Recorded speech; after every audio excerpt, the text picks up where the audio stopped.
wabarakatuh. Selamat pagi anak-anak, apa kabar pagi ini? Semoga kita diberi kesehatan dan kelancaran untuk melaksanakan aktivitas pada pagi ini. Nah, sebelum memulai pembelajaran pada pagi ini, alangkah baiknya kita semua membaca doa terlebih dahulu. Berdoa dimulai, berdoa selesai. Nah, alhamdulillah kita telah membaca doa belajar. Nah, untuk materi kita hari ini yaitu Al-Quran hadis sebagai pedoman hidup. Nah, adapun yang pertama Ibu akan menjelaskan tentang pengertian dan fungsi Al-Quran, yang kedua pengertian dan fungsi hadis, yang ketiga membedakan fungsi Al-Quran dan hadis, yang keempat cara memfungsikan Al-Quran dan hadis. Nah, yang pertama sekali Ibu akan menjelaskan tentang pengertian dan fungsi Al-Quran. Nah, Al-Quran menurut bahasa adalah bacaan atau yang dibaca. Menurut istilah, pengertian Al-Quran adalah kalam Allah yang diturunkan kepada Nabi Muhammad SAW. Al-Quran diturunkan melalui malaikat Jibril yang dihimpun dalam mushaf yang merupakan mukjizat Nabi Muhammad. Nah, adapun fungsi Al-Quran adalah yang pertama, petunjuk bagi manusia. Al-Quran adalah kitab suci yang diwahyukan kepada Allah Subhanahu wa taala kepada Nabi Muhammad SAW sebagai rahmat dan petunjuk bagi manusia yang beriman dan bertakwa dalam hidup dan kehidupannya. Yang kedua yaitu sumber pokok ajaran Islam. Sumber pokok ajaran Islam adalah Al-Quran, sebab dari Al-Quranlah diambil segala pokok syariat dan dalil-dalil syar'i yang mencakup seluruh aspek hukum bagi manusia dalam menjalani hidup di dunia atau di akhirat. Nah, fungsi yang ketiga yaitu pengajaran bagi manusia. Al-Quran adalah pengajaran bagi manusia karena itu manusia mengetahui jalan yang hak dan yang batil, antara yang benar dan yang sesat dan yang lainnya. Nah, yang kedua yaitu pengertian dan fungsi hadis.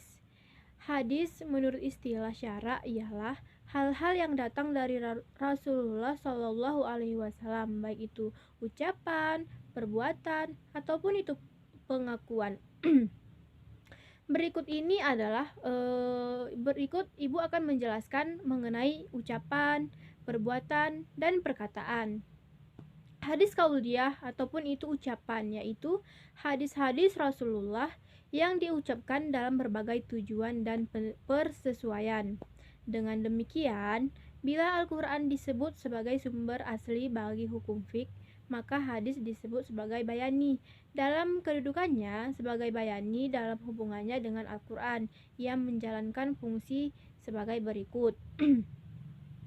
Menguatkan dan menegaskan hukum-hukum yang tersebut dalam Al-Quran, atau disebut fungsi takkid dan takrir. Dalam bentuk ini, hadis hanya seperti mengulangi apa-apa yang tersebut dalam Al-Quran, memberikan penjelasan terhadap apa yang dimaksud dalam Al-Quran dalam hal menjelaskan arti yang masih samar dalam Al-Quran, merinci apa-apa yang ada dalam Al-Quran disebut sebagai secara garis besar, membatasi apa-apa yang dalam Al-Quran disebutkan secara umum, memperluas maksud dari sesuatu yang tersebut dalam Al-Quran.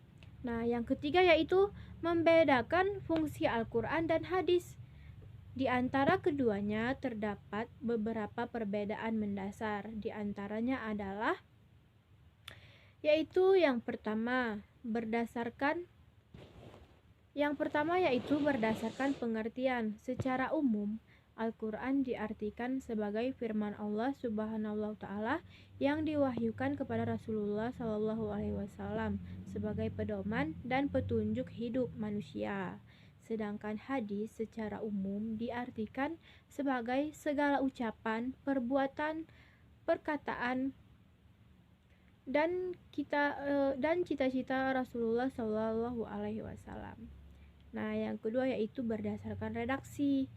Al-Quran merupakan firman Allah Subhanahu wa Ta'ala, dan karena itu redaksinya pun disusun langsung oleh Allah.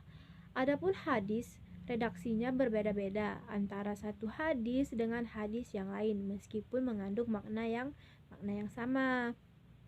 Nah, yang selanjutnya yaitu berdasarkan nisbat. Al-Quran hanya dinisbatkan kepada Allah Subhanahu wa Ta'ala semata dan tidak pada hal lain. Istilah yang digunakan adalah Allah. Istilah yang digunakan Allah Subhanahu wa Ta'ala berfirman. Adapun hadis diriwayatkan Nabi dengan berdasarkan kepada Allah yang bersifat insya'i atau diadakan. Misalnya dari Abu Hurairah radhiyallahu anhu berkata, Rasulullah Shallallahu Alaihi Wasallam bersabda, Allah berfirman. Nah, yang keempat yaitu berdasarkan kemukjizatan. Al-Quran merupakan mukjizat baik lafaz maupun maknanya. Adapun hadis bukanlah merupakan mukjizat. Yang kelima yaitu berdasarkan lafaz dan makna. Lafaz dan makna Al-Quran berasal dari Allah. Adapun hadis lafaz berasal dari Nabi Muhammad SAW,